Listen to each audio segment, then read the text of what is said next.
Olá, caros alunos. Para quem ainda não me conhece, sou o professor Raimundo Lustosi. Nesse ano letivo de 2021 estarei trabalhando a disciplina História aqui com vocês do segundo ano. A disciplina História, ela visa, entre outros propósitos, outros objetivos, trazer uma maior compreensão com relação aos fatos que aconteceram, a fim de situar o ser humano, o cidadão, no presente momento. E hoje estaremos iniciando a unidade de número 1, que trata aí sobre o etnocentrismo. O etnocentrismo, ele vai tratar justamente da questão do eu com o outro, ou nós com os outros. E é importante salientar que na abertura dessa unidade, ele trata aí de algumas imagens que vai tentar elucidar esse conceito.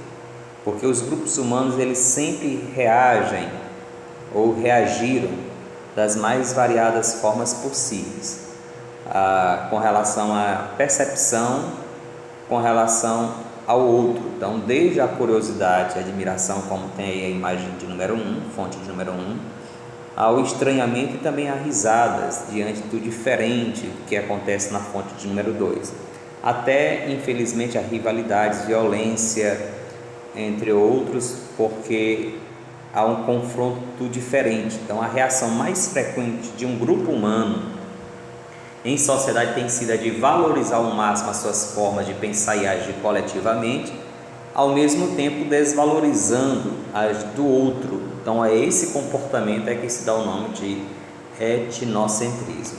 O etnocentrismo, ele termina provocando a xenofobia, ou seja, a visão do outro vai produzir distorções, preconceitos, agressividades, equívocos, hostilidades, intolerância e inclusive aí a xenofobia, que é o medo do outro levado ao extremo, que veio de fora, no caso o estranho ou o estrangeiro, de alguém capaz de contaminar, destruir um lugar em que você vive. Então essa fobia, esse medo, essa fobia vai produzir um medo que induz a intolerância ao crime, à agressão, inclusive a muitas guerras que já aconteceram neste planeta. Então a história contemporânea, ou seja, a história dos nossos dias, vão nos revelar inúmeros acontecimentos que são cruéis, que foram motivados justamente pela impossibilidade de alguém ou de um grupo reconhecer ou respeitar o que é diferente. Essa unidade número 1 vai tratar de alguns povos a fim de que a gente venha desconstruir algumas das visões etnocêntricas. O capítulo de número 1, por exemplo, vamos estudar aqui a população indígena aqui na América. Então, a América indígena.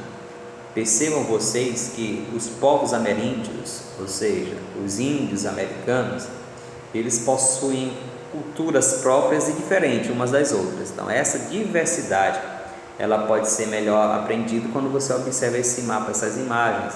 Então vejam aí vocês que nessa imagem nós temos aqui uma jovem asteca no México 2012, um jovem maia, no México 2012 também, e temos uma mulher inca no Peru em 2014 e uma menina Caiapó do Alto Paraíso de Goiás em 2014, foto, imagem, e ainda meninos guaranis em São Paulo, foto de 2011. Então vocês percebam que a população indígena existente ainda revela essa diversidade desses povos ameríndios.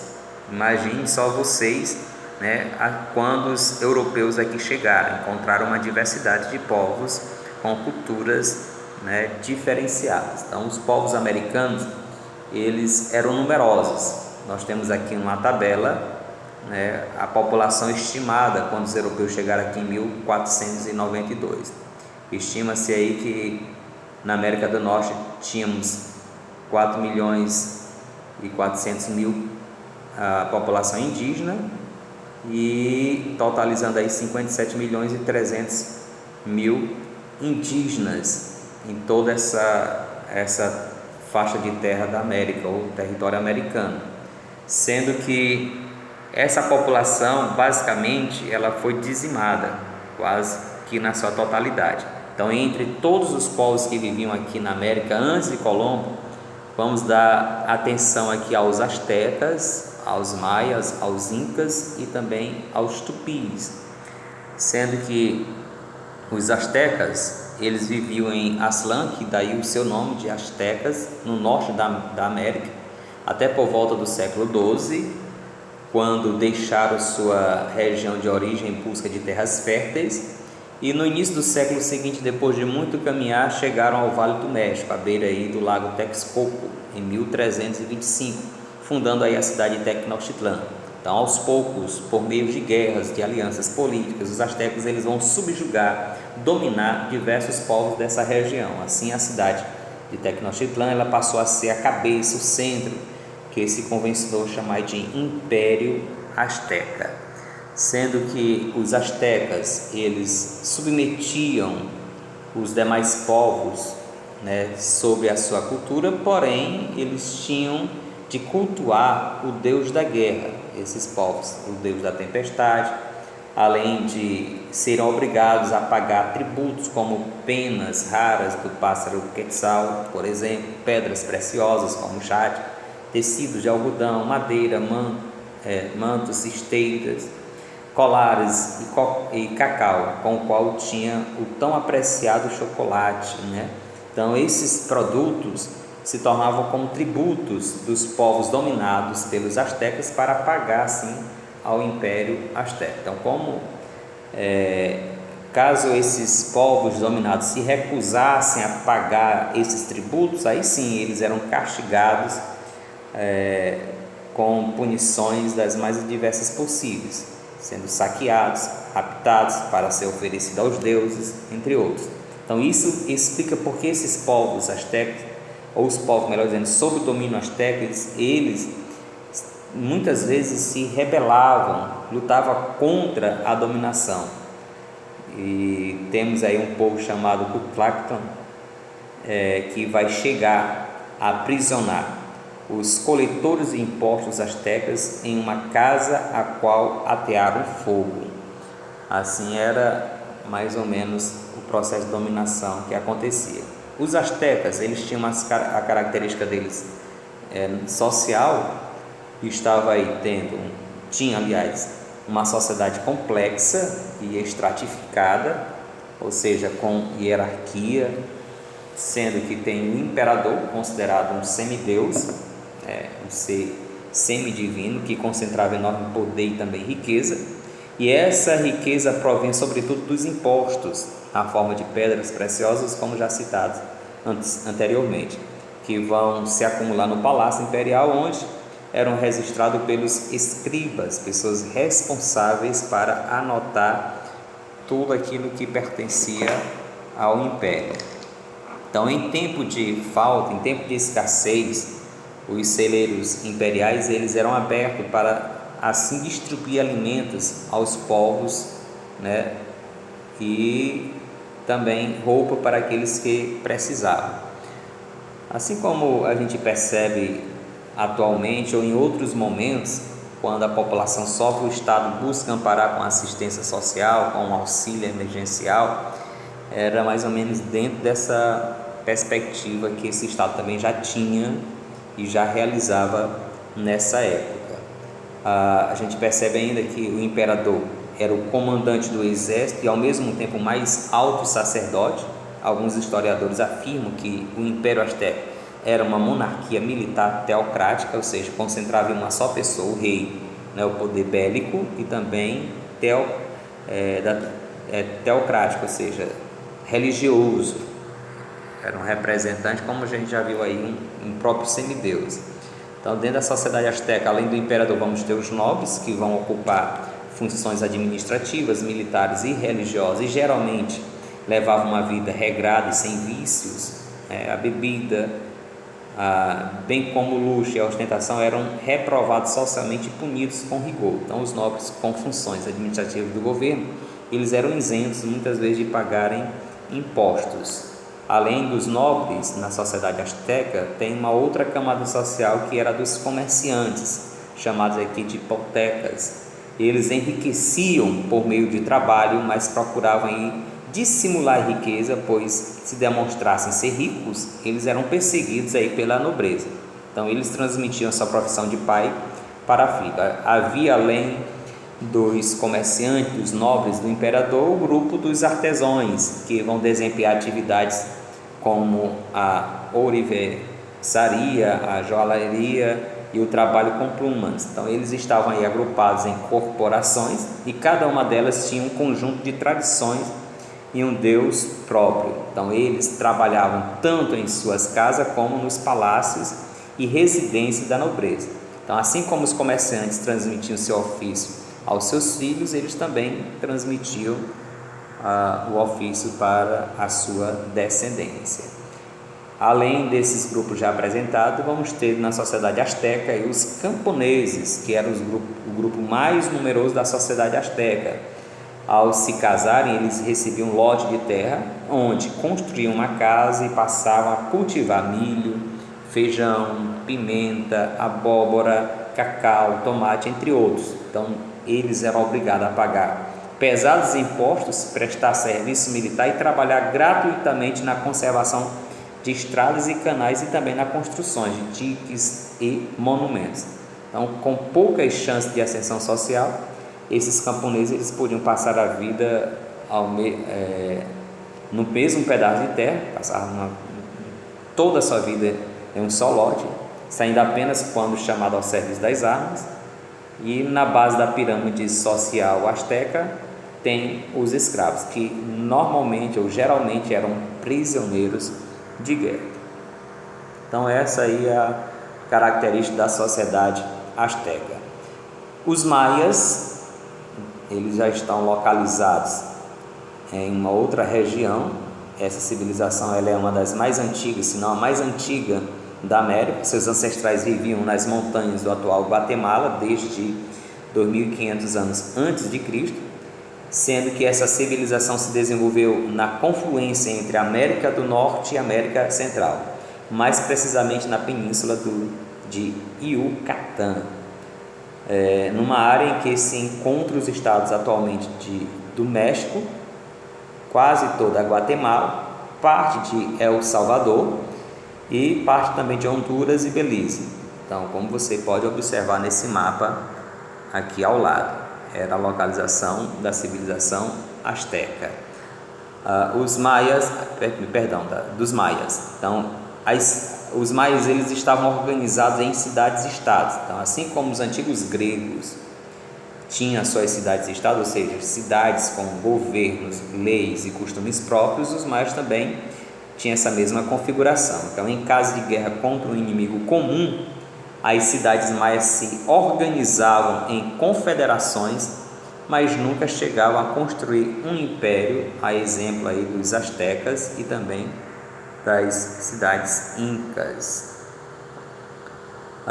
A sociedade, a economia e a arte maia. Então percebam aqui nesse texto um pouco extenso, mas dá para a gente ter uma ideia mais como era essa sociedade maia, que era hierarquizada, onde os grupos sociais mais favorecidos eram os governantes, sacerdotes e comerciantes, claro, vivendo nos palácios, nos templos suntuosos, situados em torno dos centros cerimoniais em que eram sustentados pelas famílias de agricultores e artesãos espalhados pelas aldeias existentes na floresta. Então, esses habitantes das florestas só se dirigiam aos centros cerimoniais para a prática da religião, do comércio ou em dias de festas. A agricultura tinha grande importância na vida dos maias. A maioria da população trabalhava no cultivo do feijão, abóbora, algodão, cacau, abacate, milho, e este último, no caso o milho, era a base da sua alimentação. Já por volta do século IX, os maias eles vão abandonar suas cidades subitamente. Para alguns, as razões do abandono foram flagelos naturais, como por exemplo epidemias, secas prolongadas, inundações, terremotos, furacões. Já para outros historiadores, a causa do abandono dos astecas, ou as causas das cidades maias, melhor dizendo, foram tragédias provocadas pelo próprio ser humano, tais como invasões violentas, pressões de outros grupos periféricos e insurreições populares. né, grupos que se levantavam internamente contra o poder organizacional dos maias. Então, o conhecimento e a prática dos maias foram sendo incorporada pelos astecas e outros povos do Vale do México, que conquistaram as cidades maias por volta de 1400. E o terceiro povo que são os incas, que acredita-se que enquanto caminhava à procura das terras férteis, eles chegaram no interior das Cordilheiras dos Andes por volta do século XIII. Nessas terras altas começaram suas vidas como camponeses, pastores e ergueram a cidade de Cuxo. Então, aos poucos, no entanto, eles ampliaram seus domínios, aliando-se aos povos da região ou submetendo-os, então através da violência ou da aliança. E em 1438 eles fundaram um império que teve Pachacuti como primeiro imperador. Então, nesse processo de formação do seu império, os incas eles assimilaram elementos de outras culturas, inclusive o Quechua, que é a língua que mais tarde seriam espalhadas aí pelos Andes. O Império Inca ele vai se expandir consideravelmente graças às sucessivas conquistas desses povos ou desse povo. Ele era dividido em várias regiões administrativas, cujos governadores delas deviam prestar conta de seus atos ao líder maior, no caso ao imperador. E havia aí uma interligação entre as regiões do império, feita aí por uma eficiente rede de estradas construídas nas costas aí, ou nas encostas, melhor dizendo, das montanhas. Então, jovens eram treinados desde a infância para correr por elas, levando e trazendo informações. Então, um correio muito eficiente para a época. E aí os produtos por longa distância eles eram treinados justamente para esse objetivo. As principais estradas incas vão ligar o interior de Cusco, que era uma cidade planejada, que servia como capital do Império Incaico, como a gente tem na imagem no nosso livro. Sobre a economia inca. Então, eles habitavam nas regiões montanhosas. Os incas eles adotavam a irrigação sistemática e construíam terraços na forma de uma imensa escada. Então, perceba aqui nessa imagem como é que era esses terraços. Deixa eu ver se eu consigo ampliar aqui, ó.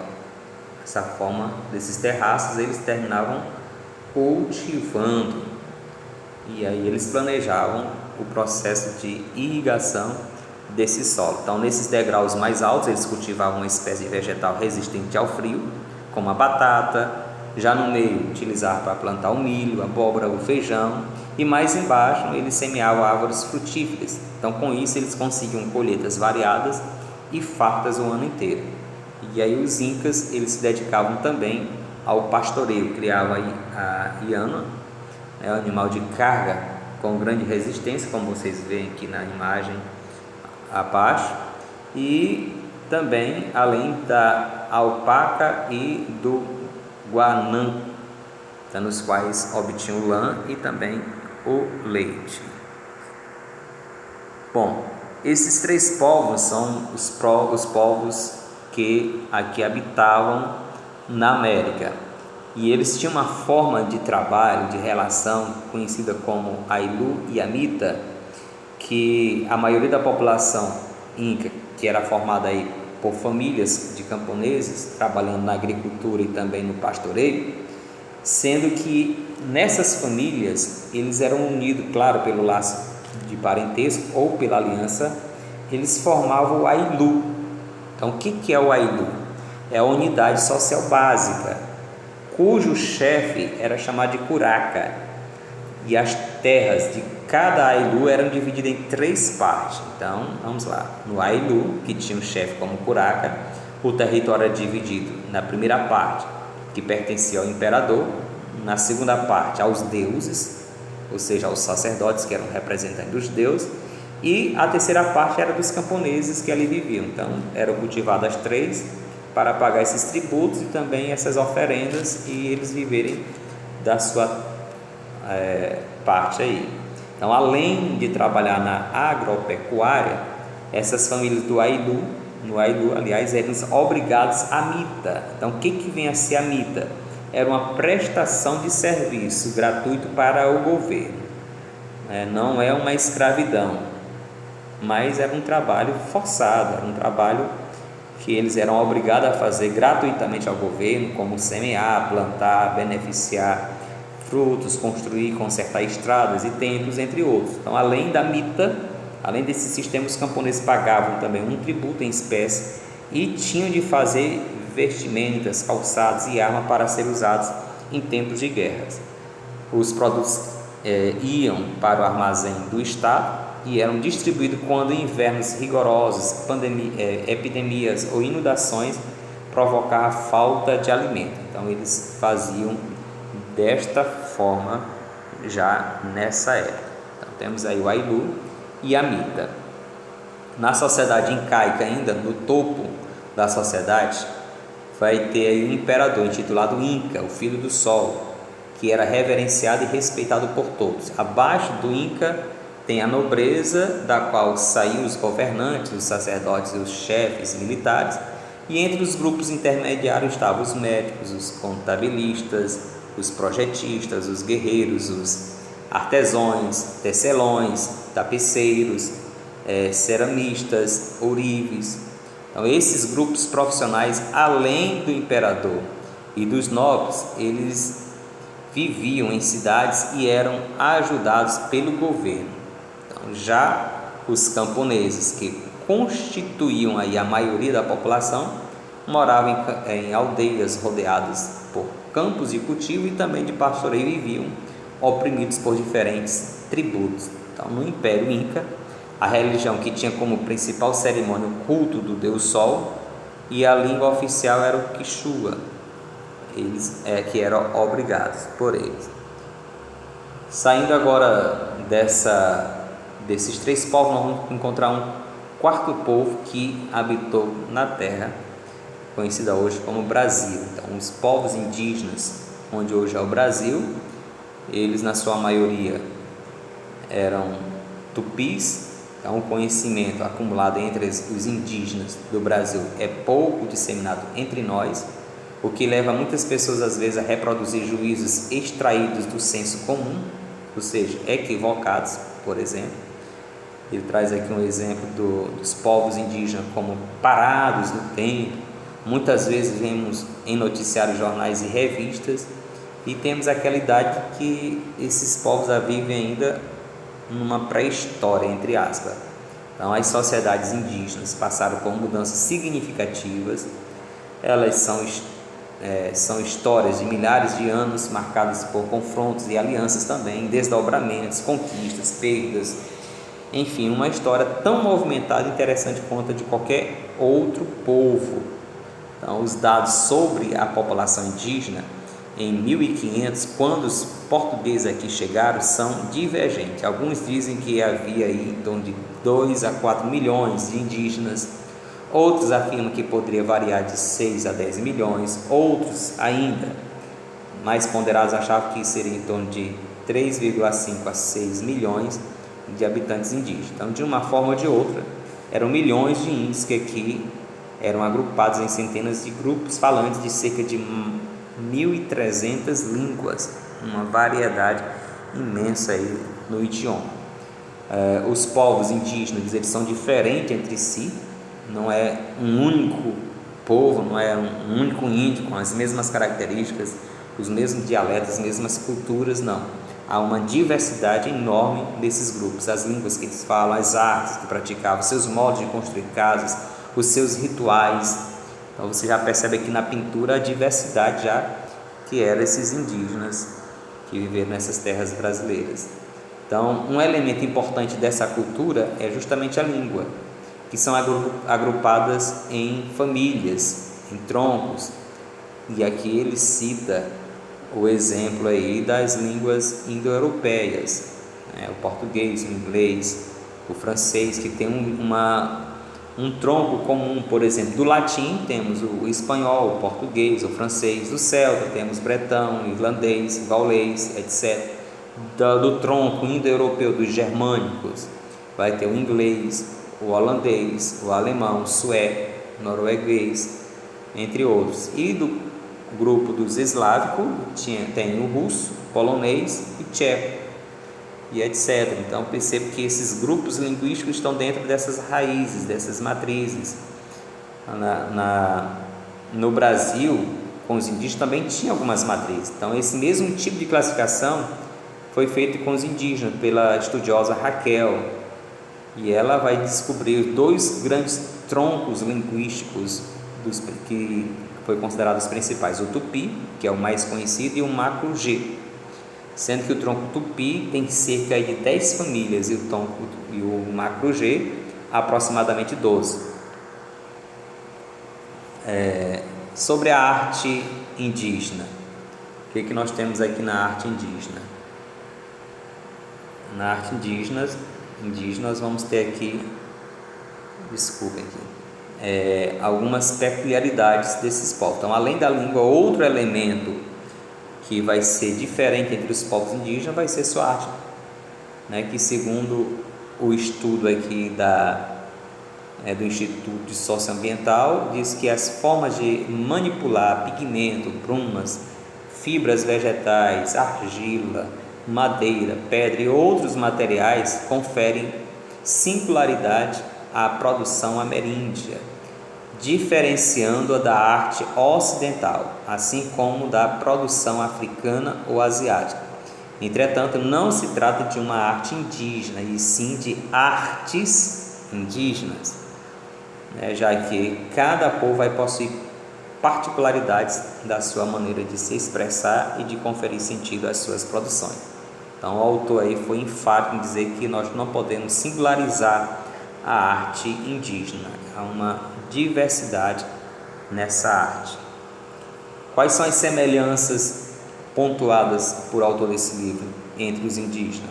O que há de semelhante, o que pelo menos é acentuado nesses grupos? Primeiro, cada grupo indígena ele se identifica como uma sociedade específica. Aí tem os caipós, Guarani, Yanomami, Botocuto, Calapalo, entre outras. Então essas comunidades têm essa sociedade específica. Então, a posse da terra e dos recursos dela existente é coletiva, viu?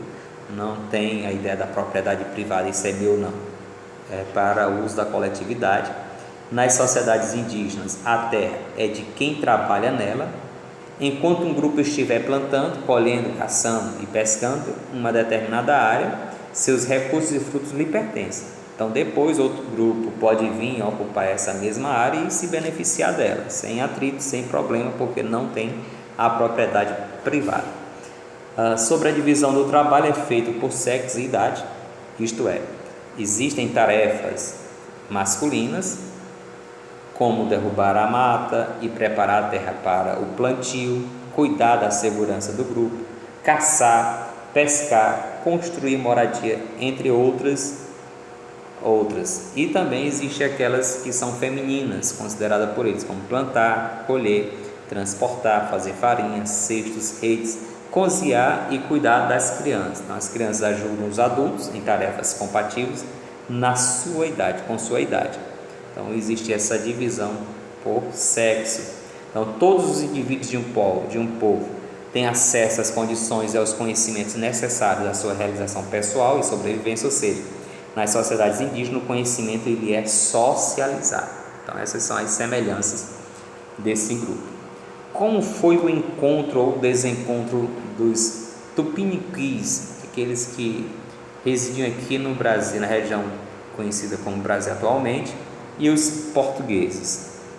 Então, nesse trecho, o autor tenta trazer-nos uma noção como foi esse primeiro contato, como diz aqui, entre eles, em Porto Seguro, na Bahia, em 1500, foram mediados aí por estranhamento. Lembra lá do início do capítulo, falando sobre o etnocentrismo? Então, estranho. O índio olha para o português todo vestido, um exemplo, e o português olha para o indígena todos nus. Então provoca estranheza tanto para um como para o outro.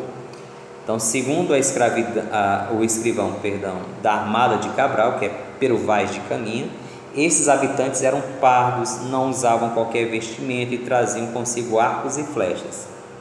Já os tupiniquins certamente também estranhavam o modo de vestir e de falar dos portugueses. Então, nas primeiras décadas do século XVI, os contatos entre os tupis e os portugueses foram, sobretudo, amistosos, amigáveis. Os indígenas foram parceiros comerciais aí dos portugueses, com eles levando para o Brasil uma madeira que era abundante no litoral brasileiro e trocava por objetos supérfluos para os portugueses, mas de utilidade para aqui os indígenas, como por exemplo o machado, a pá, foices, facas, espelhos. Então funcionou o escampo. Então era outra forma de relacionamento amigável entre eles eram casamentos de portugueses com mulheres tupis. Então ocorreu ainda a aliança dos europeus com outros grupos indígenas para guerrear contra outros. Então observe que os portugueses se uniam a índios para destruir outros índios. Então os próprios índios eles eram rivais, alguns grupos eram rivais aqui nesse território. Então os portugueses, por exemplo, eles se aliaram aos tupiniquis para guerrear contra os tupinambás e fazê-los prisioneiros e usá-los como escravos. Então a partir de 1532 e sobretudo após a instalação do governo geral em 1549, os portugueses passaram a capturar os indígenas para empregá-los como escravos nos engenhos de produção de açúcar e nos afazeres domésticos. Daí, a violência passou a predominar nas relações entre os colonizadores e os povos indígenas. Os problemas dos índios hoje podem ser pontuados aqui da seguinte forma: um dos principais problemas dele, ou dos povos indígenas na atualidade, é conseguir o reconhecimento do seu direito às terras em que habitam. O reconhecimento dessas terras pelo Estado tem ocasionado disputas acirradas, o que contribui para aumentar a violência e também as mortes no campo.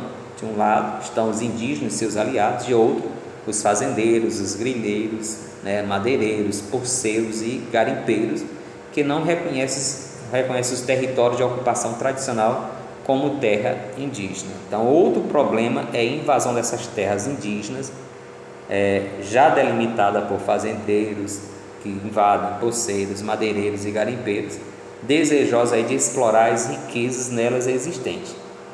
Mas um problema ainda é que os povos indígenas são numerosos, eles falam línguas diferentes e estão espalhados nas áreas distantes uma das outras, o que vai dificultando a luta deles pelo direito. Sendo que nessas lutas existem algumas organizações indígenas que são voltadas, claro, para a causa indígena. Então as organizações em defesa dessa causa indígena têm crescido em importância e também em representações.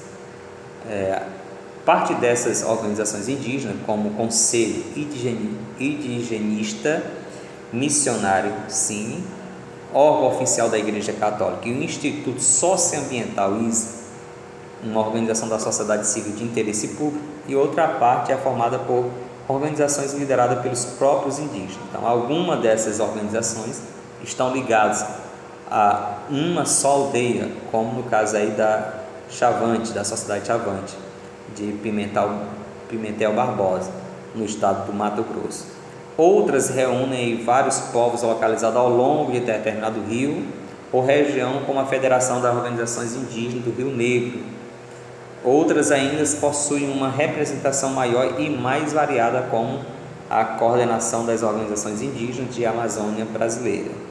Então, formada por mais de uma centena de povos em nível nacional, foi constituída aí a Articulação dos Povos Indígenas do Brasil, que reúne representantes de organizações indígenas de todo o país e que nos últimos anos vem liderando manifestações em defesa dos direitos indígenas. Então a luta desses povos tem rendido frutos. Sua participação ativa nos trabalhos que deram origem à Constituição de 5 de outubro de 1888 foi importante para a aprovação de várias leis de seu interesse. Uma das principais conquistas dessa Constituição foi justamente o reconhecimento de seu direito à diferença, ou seja, o direito de ser índio e de permanecer como tal.